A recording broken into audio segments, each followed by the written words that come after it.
नमस्कार, मी सागर जोशी. TV9 मराठीमध्ये आपलं स्वागत. आणि बुलेटिनच्या सुरुवातीलाच एक महत्त्वाची बातमी आहे. उद्या वंचित बहुजन आघाडीची महत्त्वाची पत्रकार परिषद होणार आहे. लोकसभा निवडणुकीसंदर्भात प्रकाश आंबेडकर उद्या आपली भूमिका स्पष्ट करणार आहेत. प्रकाश आंबेडकर यांनी ठाकरेंसोबतची युती तुटल्याची घोषणा 2 दिवसांपूर्वी केली होती. मात्र प्रकाश आंबेडकर उद्या पुढील भूमिका जाहीर करण्याची शक्यता आहे. दरम्यान प्रकाश आंबेडकर आपल्यासोबत येतील. 4 जागांचा आमचा प्रस्ताव कायम असल्याचं संजय राऊत यांनी म्हटलंय. मात्र या पार्श्वभूमीवर प्रकाश आंबेडकर काय भूमिका घेतात हे पाहणं महत्त्वाचं असणार आहे. वंचित बहुजन आघाडी महाविकास आघाडीचा महत्त्वाचा घटक आहे. त्यांच्याशी आमची चर्चा अनेकदा झाली.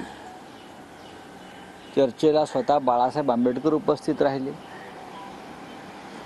चर्चा कालपर्यंत सुरू होती, आजही राहील.